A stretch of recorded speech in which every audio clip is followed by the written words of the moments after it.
ದರ್ಶನ್ ಗ್ಯಾಂಗ್ನಿಂದ ರೇಣುಕಾಸ್ವಾಮಿ ಕೊಲೆ ಕೇಸ್ ಬಗ್ಗೆ ಸ್ಫೋಟಕ ಸಂಗತಿ ಬಯಲಾಗಿದೆ. ಮೂವರು ಕೊಲೆಯಲ್ಲಿ ಭಾಗಿಯಾಗಿಲ್ಲ ಅನ್ನೋ ಅಂಶ ಹೊರಬಿದ್ದಿದೆ. ಪ್ರಕರಣದಲ್ಲಿ ನಿಖಿಲ್ ನಾಯ್ಕ್, ಕೇಶವಮೂರ್ತಿ ಹಾಗೂ ಕಾರ್ತಿಕ್ ಪಾತ್ರವಿಲ್ಲ ಅಂತ ಚಾರ್ಜ್ ಶೀಟ್ನಲ್ಲಿ ಉಲ್ಲೇಖಿಸಲಾಗಿದೆಯಂತೆ. ಈ ಮೂವರು ಆರೋಪಿಗಳು ತಾವೇ ಕೊಲೆ ಮಾಡಿದ್ದಾಗಿ ಕಾಮಾಕ್ಷಿಪಾಳ್ಯ ಪೊಲೀಸರಿಗೆ ಶರಣಾಗಿದ್ರು. ಆದರೆ ಕೊಲೆಯಲ್ಲಿ ಈ ಮೂವರ ಪಾತ್ರ ಇಲ್ಲ ಅನ್ನೋದು ತನಿಖೆಯಲ್ಲಿ ಸಾಬೀತಾಗಿದೆ. ಆದರೆ ಮೂವರ ವಿರುದ್ಧ ಸಾಕ್ಷ್ಯ ನಾಶ ಹಾಗೂ ಪೊಲೀಸರಿಗೆ ಸುಳ್ಳು ಮಾಹಿತಿ ನೀಡಿದ ಆರೋಪ ಇದೆ. ನಟ ದರ್ಶನ್ಗೆ ಪರಪ್ಪನ ಅಗ್ರಹಾರ ಜೈಲಿನಲ್ಲಿ ರಾಜಾತಿಥ್ಯ ಪ್ರಕರಣದಲ್ಲಿ ವಿಲ್ಸನ್ ಗಾರ್ಡನ್ ನಾಗನ ವಿರುದ್ಧ ಕ್ರಮ ಆಗಿಲ್ಲ ಅನ್ನೋ ಆರೋಪ ಕೇಳಿಬಂದಿತ್ತು. ಈ ಬಗ್ಗೆ ಪ್ರತಿಕ್ರಿಯೆ ಕೊಟ್ಟ ಪೊಲೀಸ್ ಆಯುಕ್ತ ಬಿ ದಯಾನಂದ್ ನ್ಯಾಯಾಲಯಕ್ಕೆ ಮನವಿ ಮಾಡಿದ್ದು ಮುಂದಿನ ಕ್ರಮ ಕೈಗೊಳ್ತೀವಿ ಅಂತ ಸ್ಪಷ್ಟಪಡಿಸಿದ್ರು. ಇನ್ನು ರೇಣುಕಾಸ್ವಾಮಿ ಕೊಲೆ ಪ್ರಕರಣದ ತನಿಖೆ ಆಗಿದ್ದು ಆದಷ್ಟು ಬೇಗ ಚಾರ್ಜ್ ಶೀಟ್ ಸಲ್ಲಿಕೆ ಮಾಡಲಾಗುತ್ತೆ ಅಂತ ತಿಳಿಸಿದ್ರು. ಹೈದರಾಬಾದ್ನಿಂದ ಬರಬೇಕಾದ ವರದಿಯನ್ನ ಬಿಟ್ಟು ಚಾರ್ಜ್ ಶೀಟ್ ಸಲ್ಲಿಸಲಾಗುತ್ತೆ ಎಂದಿದ್ದಾರೆ. ಮುಡಾ ಹಗರಣದಲ್ಲಿ ಸಿಲುಕಿರೋ ಸಿಎಂ ಸಿದ್ದರಾಮಯ್ಯ ರಾಜೀನಾಮೆಗೆ ಬಿಜೆಪಿ ಆಗ್ರಹಿಸ್ತಾ ಇದೆ. ಇದರ ಮಧ್ಯೆ ನನಗೂ ಮುಖ್ಯಮಂತ್ರಿ ಆಗೋ ಅರ್ಹತೆ ಇದೆ ಎಂದಿದ್ದ ದೇಶಪಾಂಡೆಗೆ ಸಿದ್ದರಾಮಯ್ಯ ಟಾಂಗ್ ಕೊಟ್ಟಿದ್ದಾರೆ. ಮುಖ್ಯಮಂತ್ರಿಯನ್ನ ಪಕ್ಷದ ಹೈಕಮಾಂಡ್ ಮತ್ತು ಶಾಸಕರು ಸಿಎಂ ಆಯ್ಕೆ ಮಾಡ್ತಾರೆ ಅನ್ನೋ ಮೂಲಕ ದೇಶಪಾಂಡೆಗೆ ಟಕ್ಕರ್ ಕೊಟ್ಟಿದ್ದಾರೆ. ಸಿಎಂ ಸಿದ್ದರಾಮಯ್ಯ ವಿರುದ್ಧ ಮುಡಾ ಹಗರಣ ಕೋರ್ಟ್ನಲ್ಲಿದೆ. ಈ ಮಧ್ಯೆ ಕಾಂಗ್ರೆಸ್ನಲ್ಲಿ ಸಿಎಂ ರೇಸ್ ಶುರುವಾಗಿದೆ. ಕಾಂಗ್ರೆಸ್ ನಾಯಕರ ದೆಹಲಿ ಭೇಟಿ ಬಗ್ಗೆ ಗೃಹ ಸಚಿವ ಪರಮೇಶ್ವರ್ ಸೀಕ್ರೆಟ್ ಬಿಚ್ಚಿಟ್ಟಿದ್ದಾರೆ. ಸತೀಶ್ ಜಾರಕಿಹೊಳಿ ಸೇರಿದಂತೆ ಹಲವರು ದೆಹಲಿಗೆ ಭೇಟಿ ನೀಡಿದ ಬಗ್ಗೆ ನನಗೆ ಗೊತ್ತಿಲ್ಲ, ನಾನು ಸಿಎಂ ರೇಸ್ನಲ್ಲಿ ಇಲ್ಲ ಎಂದಿದ್ದಾರೆ. ಆ ಮೂಲಕ ದೆಹಲಿಯಲ್ಲಿ ಸಿಎಂ ಕುರ್ಚಿ ಕಾಳಗ ನಡೆಯುತ್ತೆ ಅನ್ನೋದನ್ನ ಪರೋಕ್ಷವಾಗಿ ಹೇಳಿದ್ದಾರೆ. ಮೊನ್ನೆ ನನ್ನನ್ನು ಕರೆದಾಗ ಸಾಮಾಜಿಕ ಜಾಲತಾಣದಲ್ಲಿ ಎಐಸಿಸಿ ವಿರುದ್ಧ ನೆಗೆಟಿವ್ ಪೋಸ್ಟ್ ಹಾಕೋರ ಬಗ್ಗೆ ಕ್ರಮ ಕೈಗೊಳ್ಳೋದಕ್ಕೆ ಹೇಳಿದ್ರು ಅಂತ ಪರಮೇಶ್ವರ್ ಸ್ಪಷ್ಟಪಡಿಸಿದ್ರು.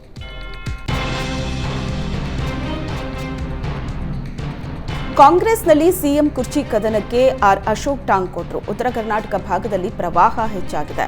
ಆದರೆ ಕಾಂಗ್ರೆಸ್ನಲ್ಲಿ ಎಲ್ಲರೂ ಸಿಎಂ ಕುರ್ಚಿಗೆ ಕಲರ್ ಟವಲ್ ಹಾಕ್ತಿದ್ದಾರೆ ಅಂತ ಲೇವಡಿ ಮಾಡಿದ್ರು. ಆರ್.ವಿ. ದೇಶಪಾಂಡೆ ಒಂದು ಟವಲ್ ಹಾಕಿದ್ರೆ ಜಾರಕಿಹೊಳಿ ಜಾತಿ ಟವಲ್ ಹಾಕಿದ್ದಾರೆ. ಪರಮೇಶ್ವರ್ ಊಟದ ಪಾಲಿಟಿಕ್ಸ್, ಡಿಕೆಶಿ ಖಾಯಂ ಟವಲ್ ಹಾಕಿದ್ದಾರೆ. ಇದೆಲ್ಲದರ ನಡುವೆ ಜಮೀರ್ ಕೂಡ ಒಂದು ಟವಲ್ ಹಾಕಿದ್ದಾರೆ ಅಂತ ಅಶೋಕ್ ವ್ಯಂಗ್ಯವಾಡಿದ್ರು. ಮಹದೇಶ್ವರ ಬೆಟ್ಟದ ರೀತಿ ಚಾಮುಂಡೇಶ್ವರಿ ಕ್ಷೇತ್ರಕ್ಕೂ ಕೂಡ ಪ್ರಾಧಿಕಾರ ರಚನೆ ಮಾಡಲಿದ್ದೇವೆ ಅಂತ ಸಿಎಂ ಸಿದ್ದರಾಮಯ್ಯ ಸ್ಪಷ್ಟಪಡಿಸಿದ್ರು. ಚಾಮುಂಡೇಶ್ವರಿ ಕ್ಷೇತ್ರ ಹಾಗೂ ದೇವಾಲಯಗಳ ಅಭಿವೃದ್ಧಿ ಮಾಡೋದೇ ಪ್ರಾಧಿಕಾರದ ಉದ್ದೇಶ ಅಂದ್ರು.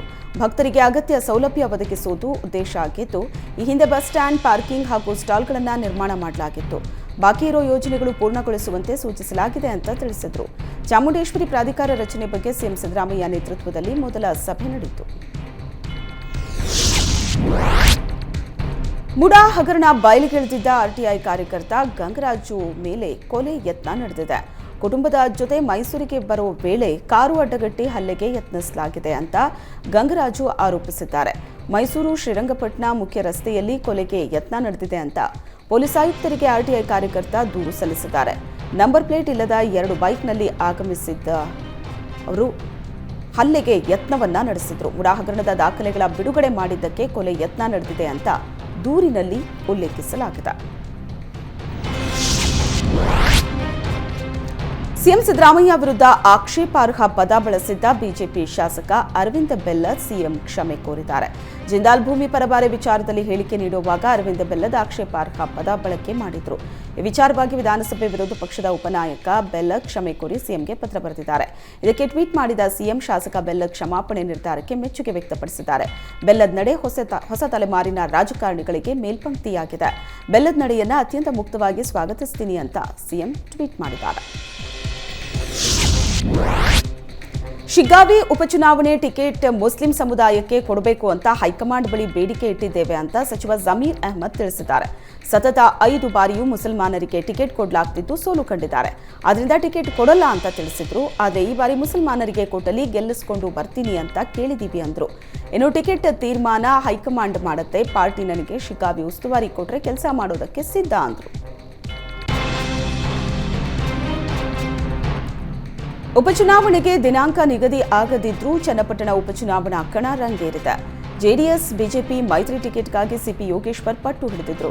ರಾಜ್ಯ ನಾಯಕರ ಬಳಿಕ ದೆಹಲಿ ವರಿಷ್ಠರನ್ನ ಭೇಟಿಯಾಗಿ ಟಿಕೆಟ್ಗೆ ಬೇಡಿಕೆ ಇಟ್ಟಿದ್ರು. ದೆಹಲಿ ಭೇಟಿಗೂ ಮುನ್ನ ಟಿಕೆಟ್ ಕೊಟ್ಟರೆ ಪಕ್ಷದಿಂದ ಸ್ಪರ್ಧಿಸುವೆ, ಇಲ್ಲದಿದ್ರೆ ಬಂಡಾಯ ಸ್ಪರ್ಧೆ ಎಂದಿದ್ದ ಸಿಪಿವೈ ಸದ್ಯ ಸೈಲೆಂಟ್ ಆಗಿದ್ದಾರೆ. ದೆಹಲಿ ಭೇಟಿ ಬಳಿಕ ಸಿಪಿವೈ ಮೈತ್ರಿ ಧರ್ಮ ಪಾಲನೆಗೆ ಬದ್ಧನಿದ್ದೇನೆ ಅಂತ ಹೇಳಿದ್ದಾರೆ. ಈ ಮೂಲಕ ಬಂಡಾಯ ಸ್ಪರ್ಧೆ ಚಿಂತನೆಯಿಂದ ಯೋಗೇಶ್ವರ್ ಹಿಂದೆ ಸರಿದಂತಾಗಿದೆ. ತುಮಕೂರಲ್ಲಿ ಮಹಿಳಾ ಮತ್ತು ಮಕ್ಕಳ ಕಲ್ಯಾಣ ಇಲಾಖೆ ಸಚಿವೆ ಲಕ್ಷ್ಮೀ ಹೆಬ್ಬಾಳ್ಕರ್ ಪರಿಶೀಲನಾ ಸಭೆ ನಡೆಸಿದರು. ಈ ವೇಳೆ ಸಚಿವೆ ಲಕ್ಷ್ಮೀ ಹೆಬ್ಬಾಳ್ಕರ್ ಸಂತ್ರಸ್ತೆಯರ ಸೋಗಿನಲ್ಲಿ ಮಹಿಳಾ ಸಹಾಯವಾಣಿ ಕೇಂದ್ರದ ರಿಯಾಲಿಟಿ ಚೆಕ್ ನಡೆಸಿದರು. ಜಿಲ್ಲಾಧಿಕಾರಿ ಮೊಬೈಲ್ನಿಂದ ಕರೆ ಮಾಡಿದ ಸಚಿವೆ ಲಕ್ಷ್ಮೀ ಹೆಬ್ಬಾಳ್ಕರ್, ನಮ್ಮ ಅತ್ತೆ ಹೊಡೆದಿದ್ದಾರೆ, ಸಹಾಯ ಮಾಡ್ತೀರಾ ಅಂತ ಕೇಳಿದರು. ಇದಕ್ಕೆ ಸಹಾಯವಾಣಿ ಸಿಬ್ಬಂದಿ ಉತ್ತಮವಾದ ರೆಸ್ಪಾನ್ಸ್ ಕೊಟ್ಟರು. ಅದರಿಂದ ಸಚಿವೆ ಮೆಚ್ಚುಗೆ ವ್ಯಕ್ತಪಡಿಸಿದರು. ಇನ್ನು ಕಾಂಗ್ರೆಸ್ ಸರ್ಕಾರ ಗೃಹಲಕ್ಷ್ಮಿ ಸ್ಕೀಮ್ಗೆ 1 ವರ್ಷದ ಸಂಭ್ರಮ ಮನೆ ಮಾಡಿದೆ. ಕಾಂಗ್ರೆಸ್ ಸರ್ಕಾರದ ಗ್ಯಾರಂಟಿ ಯೋಜನೆಯಲ್ಲಿ ಕೊಂಚ ಬದಲಾವಣೆಗೆ ಮುನ್ನುಡಿ ಬರೆಯಲಾಗಿದೆ. ಅನ್ನಭಾಗ್ಯ ಯೋಜನೆಯಡಿ 5 ಕೆಜಿ ಅಕ್ಕಿಯ ಜೊತೆಗೆ ದಿನಸಿ ಕಿಟ್ ಕೊಡುವುದಕ್ಕೆ ನಿರ್ಧರಿಸಲಾಗಿದೆ. ಅಕ್ಟೋಬರ್ನಲ್ಲಿ ದಿನಸಿ ಕಿಟ್ ನೀಡೋ ಯೋಜನೆಗೆ ಚಾಲನೆ ಸಿಗೋ ಸಾಧ್ಯತೆ ಇದೆ. ಈ ಹಿಂದೆ ಅಕ್ಕಿಯ ಕೊರತೆಯಿಂದ ಪ್ರತಿ ಕೆಜಿಗೆ 34 ರೂಪಾಯಿನಂತೆ ಫಲಾನುಭವಿಗೆ 170 ರೂಪಾಯಿ ಹಣವನ್ನು ಸರ್ಕಾರ ಕೊಡ್ತಾ ಇತ್ತು. ಆದರೆ ಫಲಾನುಭವಿಗಳಿಗೆ ಹಣ ನೀಡೋ ಪ್ರಕ್ರಿಯೆ ಮುಂದುವರಿಸುವುದು ಸೂಕ್ತವಲ್ಲ ಅಂತ ಆಹಾರ ಇಲಾಖೆ ಅಧಿಕಾರಿಗಳು ಸರ್ಕಾರಕ್ಕೆ ಸಲಹೆ ನೀಡಿದರು. ಇದೀಗ ಹಣದ ಬದಲಾಗಿ ಸಕ್ಕರೆ, ಎಣ್ಣೆ, ಬೇಳೆ ಸೇರಿದಂತೆ ದಿನಸಿ ಕಿಟ್ ಕೊಡೋದಕ್ಕೆ ಸರ್ಕಾರ ಸಿದ್ಧತೆ ನಡೆಸಿದೆ. ಕಾಗವಾಡದಲ್ಲಿ ಶುರುವಾಯಿತು ರಮೇಶ್ ಜಾರಕಿಹೊಳಿ ಮತ್ತು ಸತೀಶ್ ಜಾರಕಿಹೊಳಿ ಆಪ್ತರ ಫೈಟ್.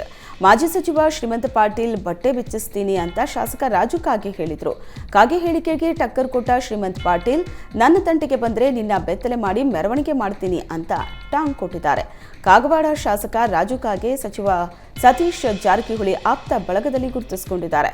ಶ್ರೀಮಂತ್ ಪಾಟೀಲ್ ಮಾಜಿ ಸಚಿವ ರಮೇಶ್ ಜಾರಕಿಹೊಳಿ ಆಪ್ತರಾಗಿದ್ದಾರೆ. ಸದ್ಯ ರಾಜು ಕಾಗೆ ಮತ್ತು ಶ್ರೀಮಂತ್ ಪಾಟೀಲ್ ನಡುವೆ ಮಾತಿನ ಯುದ್ಧ ತಾರಕಕ್ಕೇರಿದ್ದು ಸೋಷಿಯಲ್ ಮೀಡಿಯಾದಲ್ಲಿ ಚರ್ಚೆಯಾಗ್ತಾ ಇದೆ. ಸಾಂಕ್ರಾಮಿಕ ರೋಗ ಪಟ್ಟಿಗೆ ಡೆಂಗಿಯನ್ನ ಸೇರಿಸಲಾಗಿದೆ ಅಂತ ಆರೋಗ್ಯ ಸಚಿವ ದಿನೇಶ್ ಗುಂಡೂರಾವ್ ತಿಳಿಸಿದರು. ಮನೆ, ಸಂಸ್ಥೆ, ಕಟ್ಟಡಗಳು, ಹೋಟೆಲ್ ಸೇರಿದಂತೆ ಹಲವು ಸ್ಥಳಗಳ ಸುತ್ತಮುತ್ತ ಸರಿಯಾದ ನಿರ್ವಹಣೆ ಮಾಡದಿದ್ದರೆ ದಂಡ ವಿಧಿಸ್ತೀವಿ. ಗ್ರಾಮೀಣ ಪ್ರದೇಶಗಳ ಮನೆಗಳಿಗೆ 200 ರೂಪಾಯಿ ದಂಡ, ನಗರ ಪ್ರದೇಶಗಳ ಮನೆಗಳಿಗೆ 400 ರೂಪಾಯಿ ಮತ್ತು ಮಾಲ್, ಮಾರುಕಟ್ಟೆಗಳಿಗೆ 1,000 ರೂಪಾಯಿ ದಂಡ ವಿಧಿಸಲು ನಿರ್ಧರಿಸಲಾಗಿದೆ.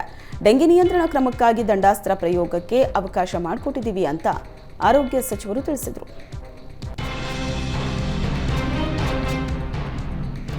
ಬಿಜೆಪಿಯವರು ಕೋವಿಡ್ ವೇಳೆ ಹಣ ದುರುಪಯೋಗವಾಗಿರೋದು ಜಗಜ್ಜಾಹೀರಾಗಿದೆ ಅಂತ ಸಚಿವ ಕೃಷ್ಣ ಬೈರೇಗೌಡ ಹೇಳಿದರು. ಒಂದು ಕಡೆ ಜನರ ಪ್ರಾಣವನ್ನ ಕಳ್ಕೊತಾ ಇದ್ರೆ ಮತ್ತೊಂದು ಕಡೆ ಅಧಿಕಾರಿಗಳು, ಜನಪ್ರತಿನಿಧಿಗಳು ಹಣದ ಲೂಟಿ ಮಾಡ್ತಾ ಇದ್ರು. ಹೀಗಾಗಿಯೇ ಸರ್ಕಾರ ನ್ಯಾಯಾಧೀಶರ ನೇತೃತ್ವದಲ್ಲಿ ತನಿಖೆಗೆ ಆದೇಶಿಸಿತ್ತು. ಒಬ್ಬ ನಿಷ್ಠಾವಂತ ನ್ಯಾಯಾಧೀಶರು ತನಿಖಾ ವರದಿಯನ್ನ ನೀಡಿದ್ದಾರೆ. ವರದಿಯಲ್ಲಿ ಏನಿದೆ ಅನ್ನೋದನ್ನ ನಾವು ನೋಡಿದ ಮೇಲೆ ಕ್ರಮ ಜರುಗಿಸ್ತೀವಿ. ನಮ್ಮ ಸರ್ಕಾರ ಯಾರೇ ತಪ್ಪಿತಸ್ಥರಿದ್ರೂ ಅವರ ಮೇಲೆ ಕ್ರಮ ಕೈಗೊಳ್ಳಲಿದೆ ಅಂತ ಹೇಳಿದರು.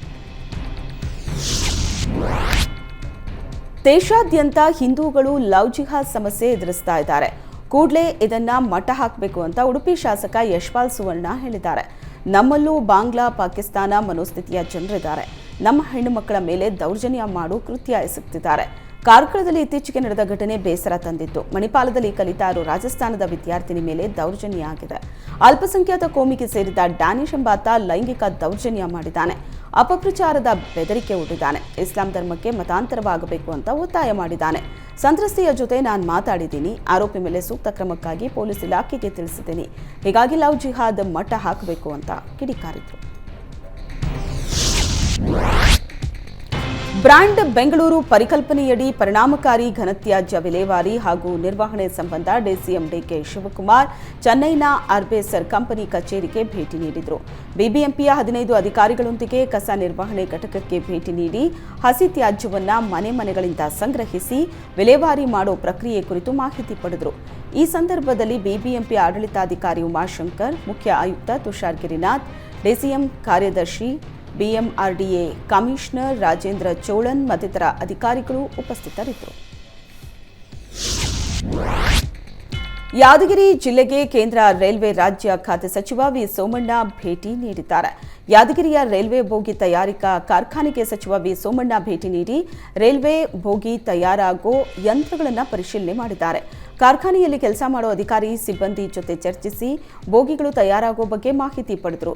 ಸಚಿವ ವಿ ಸೋಮಣ್ಣಗೆ ಗುರುಮಠಕಲ್ ಶಾಸಕ ಶರಣಗೌಡ ಕಂದಕೂರು ಹಾಗೂ ಕಲಬುರಗಿ ಸಂಸದ ರಾಧಾಕೃಷ್ಣ ದೊಡ್ಮನಿ ಸಾಥ್ ನೀಡಿದರು. 5ನೇ ರೀ ಕಾಮರ್ಸ್ ಎಕ್ಸ್ಪೋಗೆ ಸಚಿವ ಈಶ್ವರ್ ಖಂಡ್ರೆ ಚಾಲನೆ ನೀಡಿದರು. ಪ್ರಕೃತಿಗೆ ತೀವ್ರ ಹಾನಿಯುಂಟು ಮಾಡುತ್ತಿರೋ ತ್ಯಾಜ್ಯವನ್ನ ಮರು ಸಂಸ್ಕರಣೆ, ಪುನರ್ಬಳಕೆ, ಪುನರ್ ನಿರ್ಮಾಣ ಮಾಡೋ ಮತ್ತು ಜಾಗತಿಕ ಹವಾಮಾನ ಬದಲಾವಣೆ ತಡೆಗಟ್ಟುವ ಹಿನ್ನೆಲೆಯಲ್ಲಿ ಮಾಹಿತಿ ನೀಡೋ ಎಕ್ಸ್ಪೋ ಇದಾಗಿದೆ. ಪ್ರದರ್ಶನಕ್ಕೆ ಚಾಲನೆ ನೀಡಿದ ಅರಣ್ಯ ಸಚಿವ ಈಶ್ವರ್ ಖಂಡ್ರೆ, ಜಗತ್ತಿನಲ್ಲಿ ಹವಾಮಾನ ಬದಲಾವಣೆ ಅತಿ ದೊಡ್ಡ ಸವಾಲಾಗಿದ್ದು, ಉತ್ತರ ಕನ್ನಡದ ಶಿರೂರು, ಕೇರಳದ ವಯನಾಡು ಭಾಗದಲ್ಲಿ ಸಂಭವಿಸಿದ ಭೂಕುಸಿತ ನಮ್ಮೆಲ್ಲರಿಗೂ ಎಚ್ಚರಿಕೆಯ ಗಂಟೆಯಾಗಿದೆ. ಎಲ್ಲರೂ ಜಾಗೃತರಾಗಲು ಇದು ಸಕಾಲ. ಗಾಳಿ, ನೀರಲ್ಲಿ ಮಾಲಿನ್ಯ ಹೆಚ್ಚಾಗ್ತಾ ಇದ್ದು, ಇತ್ತೀಚೆಗೆ ಎಲೆಕ್ಟ್ರಾನಿಕ್ ಬ್ಯಾಟರಿ ನಿರ್ಮಾಣ, ಕೈಗಾರಿಕಾ ಮಾಲಿನ್ಯ ಸಹ ತೀವ್ರಗೊಳ್ತಾ ಇದೆ. ಜಗತ್ತಿಗೆ ಮಾರಕವಾಗಿರೋ ಈ ಮಾಲಿನ್ಯದ ವಿರುದ್ಧ ಇಡೀ ಮನುಕುಲ ರಕ್ಷಿಸುವುದು ನಮ್ಮೆಲ್ಲರ ಕರ್ತವ್ಯವಾಗಿದೆ ಎಂದರು.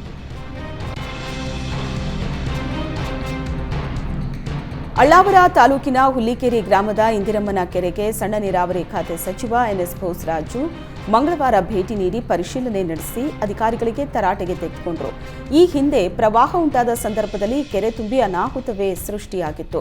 ಕೆರೆಯ ತಡೆಗೋಡೆ ಒಡೆದು ನೀರು ಅಕ್ಕಪಕ್ಕದ ಹೊಲಗಳಿಗೆ ನುಗ್ಗಿ ಬೆಳೆ ನಾಶ ಆಗಿತ್ತು. ಅದಾದ ಬಳಿಕ ಆ ಕೆರೆ ಬೃಹತ್ ತಡೆಗೋಡೆ ನಿರ್ಮಿಸಲು ಸರ್ಕಾರ ಮುಂದಾಗಿ ಕಾಮಗಾರಿಯನ್ನು ಆರಂಭಿಸಿತು.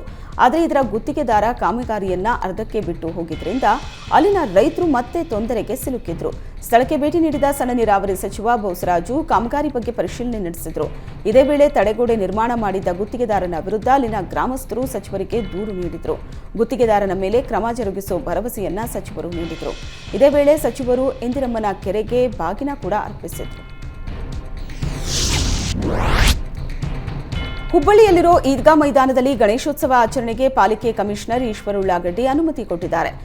30 ಅಳತೆಯ ವೇದಿಕೆ ನಿರ್ಮಿಸುವುದು ಸೇರಿ ಹಲವು ಷರತ್ತನ್ನ ವಿಧಿಸಲಾಗಿದೆ. ರಾಣಿ ಚೆನ್ನಮ್ಮ ಮೈದಾನ ಗಜಾನನ ಉತ್ಸವ ಸಮಿತಿಯಿಂದ ಸೆಪ್ಟೆಂಬರ್ 7ರಂದು ಗಣೇಶನ ಪ್ರತಿಷ್ಠಾಪನೆ ಮಾಡಲಿದೆ.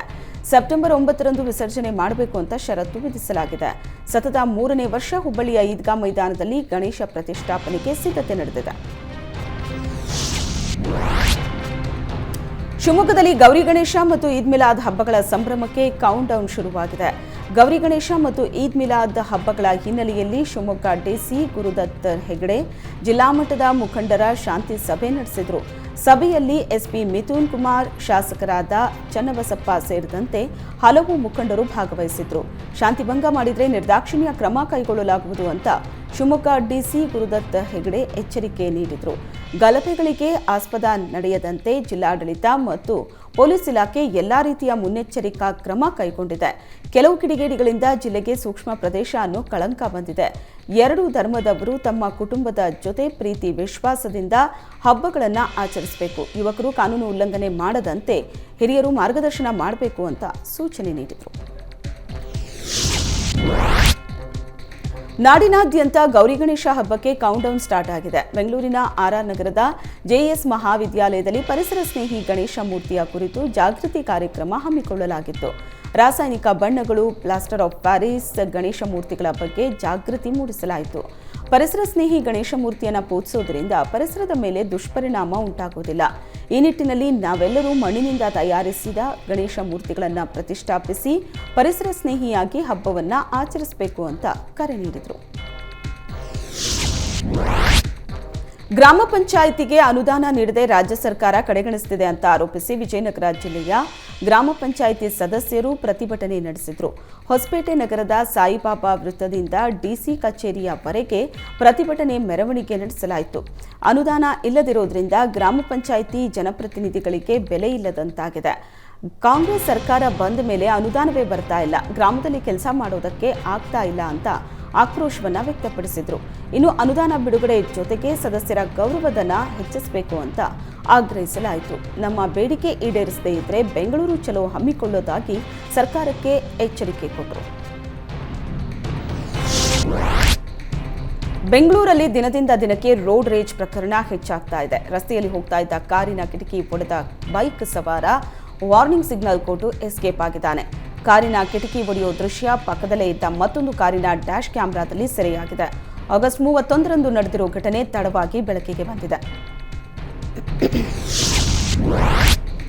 ಸಿಲಿಕಾನ್ ಸಿಟಿಯಲ್ಲಿ ಮಠಮಠ ಮಧ್ಯಾಹ್ನವೇ ನಡು ರಸ್ತೆಯಲ್ಲಿ ಪ್ರೇಮಿಗಳು ಹುಚ್ಚಾಟ ಮೆರೆದಿದ್ದಾರೆ. ಚಾಲುಕ್ಯ ಸರ್ಕಲ್ ಬಳಿ ಪ್ರೇಯಸಿಯನ್ನ ಬೈಕ್ ಟ್ಯಾಂಕರ್ನ ಬಳಿ ಕೂರಿಸಿಕೊಂಡು ಯುವಕನೋರ್ವ ರೊಮ್ಯಾನ್ಸ್ ಮಾಡಿಕೊಂಡು ಜಾಲಿ ರೈಡ್ ಹೋಗ್ತಿರೋ ವಿಡಿಯೋ ವೈರಲ್ ಆಗ್ತಿದೆ. ಬೈಕ್ನಲ್ಲಿ ತಾನು ಹೆಲ್ಮೆಟ್ ಧರಿಸಿ ಪ್ರೇಯಸಿಯನ್ನ ವಿತೌಟ್ ಹೆಲ್ಮೆಟ್ನಲ್ಲೇ ಹುಚ್ಚಾಟ ಮೆರೆದಿದ್ದಾರೆ. ಇನ್ನು ಅಕ್ಕಪಕ್ಕದಲ್ಲಿ ಬೇರೆ ವಾಹನಗಳಿದ್ರೂ ಕೇರ್ ಮಾಡದ ಪ್ರೇಮಿಗಳ ವಿರುದ್ಧ ಕ್ರಮಕ್ಕೆ ಸಾರ್ವಜನಿಕರು ಒತ್ತಾಯಿಸಿದ್ದಾರೆ. ಬೆಂಗಳೂರಿನ ಪರಪ್ಪನ ಅಗ್ರಹಾರ ಪೊಲೀಸರು ಭರ್ಜರಿ ಕಾರ್ಯಾಚರಣೆ ನಡೆಸಿದ್ದು ಬಸ್ನಲ್ಲಿ ಮೊಬೈಲ್ ಪಿಕ್ ಪಾಕೆಟ್ ಮಾಡುತ್ತಿದ್ದ ಆರೋಪಿಯನ್ನ ಬಂಧಿಸಿದ್ದಾರೆ. ಆಂಧ್ರಪ್ರದೇಶದ ಈಸ್ಟ್ ಗೋದಾವರಿ ಮೂಲದ ರವಿತೇಜನನ್ನ ಬಂಧಿಸಿದ್ದು 10 ಲಕ್ಷ ಮೌಲ್ಯದ 60 ಮೊಬೈಲ್ಗಳನ್ನು ವಶಕ್ಕೆ ಪಡೆದಿದ್ದಾರೆ.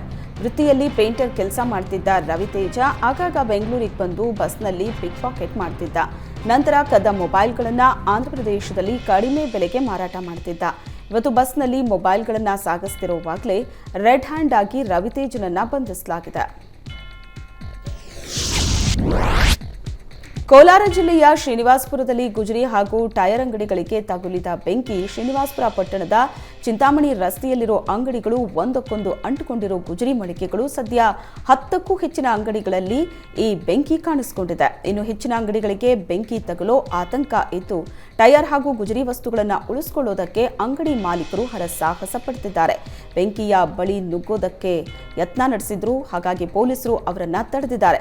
ಸ್ಥಳದಲ್ಲಿ ಹೆಚ್ಚಿನ ಪೊಲೀಸ್ ಬಂದೋಬಸ್ತ್ ನಿಯೋಜಿಸಲಾಗಿದೆ. ಗುಂಪನ್ನ ಚದುರಿಸೋದಕ್ಕೆ ಪೊಲೀಸರು ಲಘು ಲಾಠಿ ಪ್ರಹಾರ ನಡೆಸಿದ್ರು. ಇದನ್ನ ನೋಡೋದಕ್ಕೆ ಬಂದಂತಹ ಜನರನ್ನ ನಿಯಂತ್ರಿಸೋದಕ್ಕೆ ಪೊಲೀಸರು ಹರಸಾಹಸ ಪಟ್ಟರು. ಸ್ಥಳಕ್ಕೆ ಅಗ್ನಿಶಾಮಕ ದಳ ಸಿಬ್ಬಂದಿ ಬಂದು ಬೆಂಕಿ ನಂದಿಸೋ ಕಾರ್ಯವನ್ನ ಶುರು ಮಾಡಿದ್ದಾರೆ. ಶ್ರೀನಿವಾಸಪುರ ಪೊಲೀಸ್ ಠಾಣಾ ವ್ಯಾಪ್ತಿಯಲ್ಲಿ ನಡೆದಂತ ಘಟನೆ ಇದು.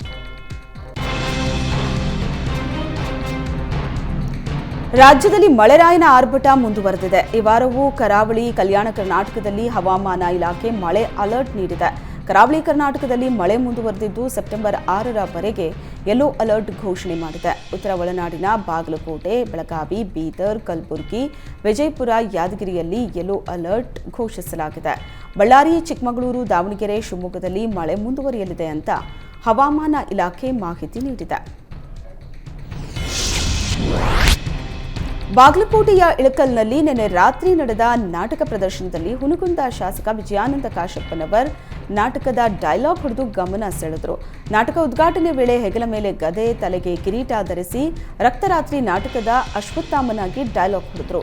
ಶಾಸಕರ ಡೈಲಾಗ್ ಕೇಳಿ ಜನರು ಫುಲ್ ಎಂಜಾಯ್ ಮಾಡಿದರು. ಚಾಮರಾಜನಗರದಲ್ಲಿ ಒಂದೇ ವಾರದಲ್ಲಿ 3 ಕಾಡಾನೆಗಳ ಕಳೆಬರಹ ಪತ್ತೆ ಪ್ರಕರಣವನ್ನು ಡಿಸಿಎಫ್ ಶ್ರೀಪತಿ ಗಂಭೀರವಾಗಿ ಪರಿಗಣಿಸಿದ್ದಾರೆ. ಅರಣ್ಯ ಇಲಾಖಾ ಸಿಬ್ಬಂದಿಯ ಗಸ್ತಿನ ಬಗ್ಗೆ ಸಾಕಷ್ಟು ಅನುಮಾನ ವ್ಯಕ್ತವಾಗಿತ್ತು. ಈ ಹಿನ್ನೆಲೆ ಬಿಆರ್ಟಿಯ ಎಲ್ಲಾ ವಿಭಾಗದ ಅಧಿಕಾರಿಗಳ ಜೊತೆ ಡಿಸಿಎಫ್ ಸಭೆ ನಡೆಸಿದರು. ಬೈಲೂರು ವಲಯದ ಆರ್ಎಫ್ಒ ಹಾಗೂ ಸಿಬ್ಬಂದಿಗಳಿಗೆ ನೋಟಿಸ್ ಜಾರಿ ಮಾಡಿದರು. ಗಸ್ತಿನ ಕುರಿತು 20 ದಿನಗಳ ಒಳಗಡೆ ಸೂಕ್ತ ವರದಿ ನೀಡುವಂತೆ ಡಿಸಿಎಫ್ ಶ್ರೀಪತಿ ಸೂಚನೆ ನೀಡಿದ್ದಾರೆ. ಈಗಾಗಲೇ ಆನೆಯ ಕಳೆಬರಹದ ಸ್ಯಾಂಪಲ್ನ ಎಫ್ಎಸ್ಎಲ್ಗೆ ಕಳುಹಿಸಿರುವ ವೈದ್ಯರು ವರದಿ ಬಂದ ನಂತರ ಆನೆಗಳ ಸಾವಿಗೆ ನಿಖರ ಕಾರಣ ತಿಳಿದು ಬರಲಿದೆ. ದೇಶದಾದ್ಯಂತ ಜಾತಿ ಆಧಾರಿತ ಜನಗಣತಿ ನಡೆಸಬೇಕು ಅಂತ ಕಾಂಗ್ರೆಸ್ ಪಟ್ಟು ಹಿಡಿದಿದೆ.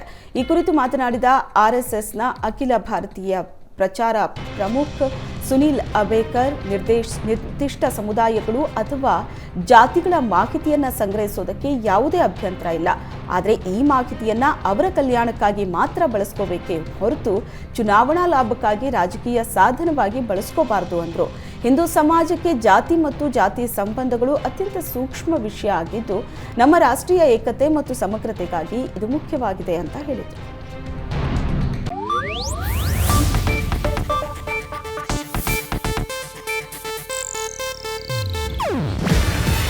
ಇದು ಏಷ್ಯಾನೆಟ್ ನ್ಯೂಸ್ ನೆಟ್ವರ್ಕ್ ಪ್ರಸ್ತುತಿ. ನೀವು ನೋಡ್ತಿದ್ದೀರಾ ಏಷ್ಯಾನೆಟ್ ಸುವರ್ಣ ನ್ಯೂಸ್.